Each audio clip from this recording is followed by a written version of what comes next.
Good morning, family and friends. I'm giving a little update on the garden. We've been working on it for 2 days, trimming back a lot of the dead on the tomatoes. I still have tomatoes growing. The Roma tomatoes, those do not disappoint. I've got Anaheim peppers growing. Those are doing well now that I trim back the tomatoes. They get more sun. The second succession of cucumbers, they're coming along. Will they produce? I have no idea. The eggplant, it's still making eggplants, but not as many. And the banana peppers have exploded. The bell peppers, they're growing quite a bit. And those are, what are those? Those are poblano peppers.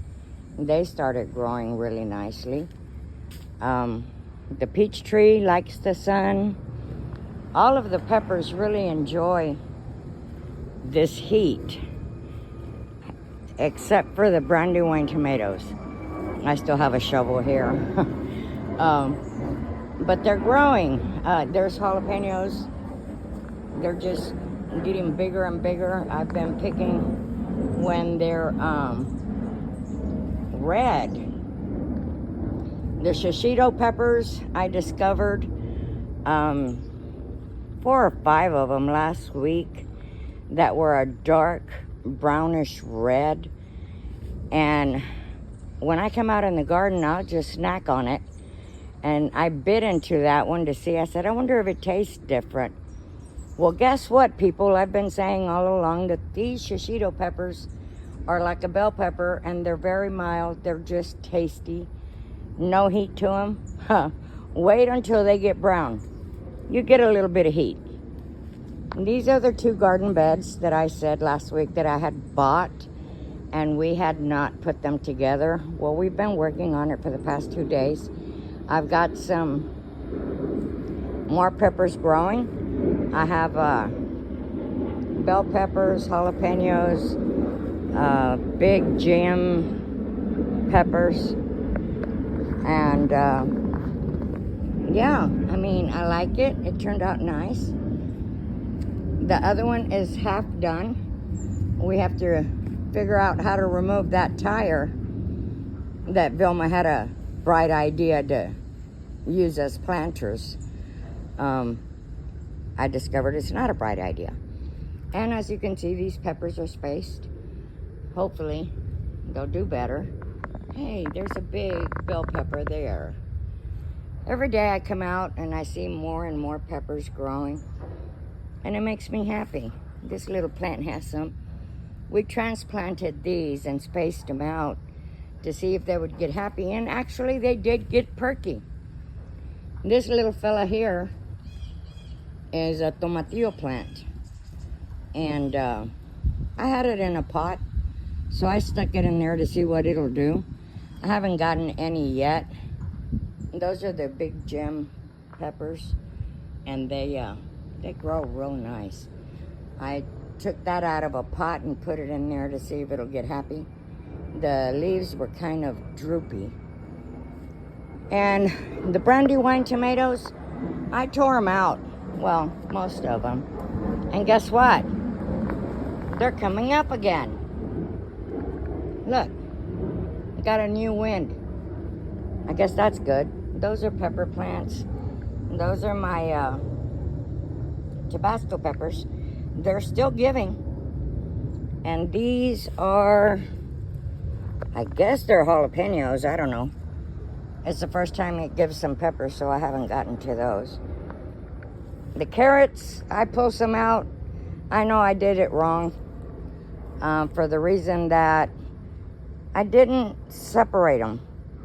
I just threw them in there and they're too close together, and it's just roots, not really nothing. These are tomatillos as well, and I guess they were indeterminate for sure because they're everywhere. And it's only got that one and that one. And the leaves are yellow. They're not a dark green like the ones that I buy at the store. So I don't know about that. This here is a tomato plant that hasn't given me anything, but it is green and it is flowering.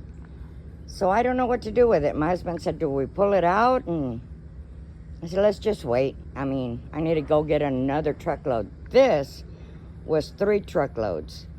And these beds are 4 by 8. So they take a lot of dirt. And this time I bought compost, not organic. Thank you very much. These are flowering. I'm going to have a lot of peppers coming out here. There's a little baby one there. And those tomatoes have pretty much had it, but they're still producing. So even though they look ugly, I'm not tearing them out. We did put more fresh compost. Maybe it'll help. That's a ghost pepper that never gave me a ghost pepper. And these are big peppers. They were struggling as well. But they're producing. I put them over here in the shade. This one doesn't like the sun so much. Hopefully it'll, it's never let me down, actually. It's the one I had over there by the dog run. And it's got a whole bunch of them. This plant, the heat killed it. And it made such beautiful flowers. My mint was dying as well. So we moved it over here. It's a little bit more in the shade. Hopefully it'll come back up. That little rosemary is growing. The lime tree is doing well. And it's just a little update on what we've done. I'm not giving up. I'm looking forward to my fall garden. I don't know. I'm still at, the only squash I got was 1 yellow squash. 1 out of like 6 plants. So, I was telling my husband, maybe I should dedicate 1 bed to just squash. And then I say, well, if I do that, maybe we'll get a lot of squash bugs. So I don't know. Give me your opinion. We'll see. But this is the look of the garden update. I think it looks nice. I got rid of a lot of the pots that I had with peppers in them. They were just everywhere, and I was overwhelmed. And because I'm using a cane to get around, they were kind of in my way. So my husband said, well, we'll put 2 more beds, and that way you can move freely. And there's ample space on each side of the bed. So it's looking good. The lawnmower gets in here well. So, oh look, a little purple flower, and actually that's a weed, but it is pretty. Anyway, that's the update for today, or for the week. And give me your opinion. What do you think? Should I dedicate the rest of this bed to nothing but squash and see if it'll grow? Or will I get a whole bunch of squash bugs? We'll find out. I'm gonna try. I mean, I've grown everything except squash. And I really like squash. So I'm gonna plant some more zucchini and see what happens. Goodbye for now.